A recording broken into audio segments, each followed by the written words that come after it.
Minta dibikinin lagi karena enak. Assalamualaikum Mams, ke dapur lagi yuk. Aku pakai makaroniku dari Ega Food 200 gram atau satu bungkus. Ini aku rebus aja sampai matang dan mengembang.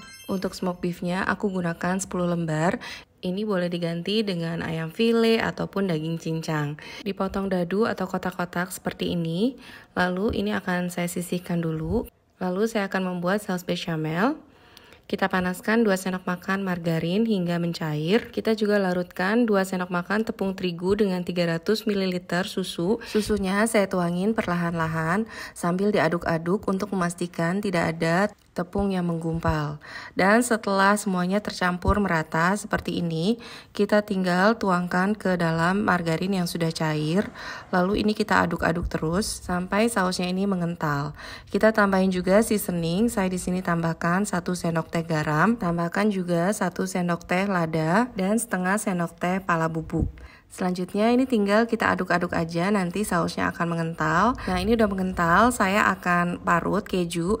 Di sini saya gunakan 50 gram keju cheddar dan juga 100 gram keju quick melt. Nah, ini apinya udah saya matikan supaya nggak gosong. Oke, sekarang tinggal diaduk-aduk aja hingga tercampur merata sambil kita tunggu makaroninya matang.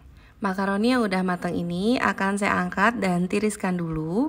Dan setelah itu kita bisa masukkan ke dalam saus bechamel beserta dengan smoked beef yang udah kita potong-potong tadi. Selanjutnya ini tinggal kita aduk-aduk aja sampai semuanya tercampur merata. Sambil boleh dites rasa juga, ternyata saya di sini kurang garam sama lada. Ini boleh ditambahin sesuai selera. Saya akan biarkan ini sampai dingin dulu dan setelah dingin saya akan masukkan ke chiller selama setengah jam supaya adonannya mengeras karena saya akan bentuk bola-bola. Sambil saya nunggu setengah jam, saya akan siapin telur. 2 butir telur kita kocok aja untuk perekat adonan. Dan setelah setengah jam adonannya siap kita cetak. Ini kita bentuk bola-bola. Besar kecilnya sesuai selera aja. Lanjut abis itu tinggal kita celupin aja ke dalam telur yang udah kita kocok. Siapin juga tepung roti. Nah, ini tepung rotinya ini saya blender supaya lebih halus teksturnya, jadi nggak kasar di tenggorokan. Jadi ini optional aja, kalau mau di blender boleh, kalau enggak juga nggak apa-apa. Lanjut ini tinggal kita repeat aja sampai adonannya habis dan kita siapin minyak yang udah panas dan kita siap untuk menggoreng mac and cheese balls. Pastikan minyaknya udah panas dan juga cukup banyak agar mac and cheese ballsnya bisa terendam dan bisa matang sempurna. Nah, ini kalau mac and cheese ballsnya udah masuk, kita bisa kecilin apinya supaya nggak gosong. Ini saya siram-siram aja dulu supaya adonannya lebih padat dan kalau udah boleh kita bolak-balik supaya nggak gosong sebagian.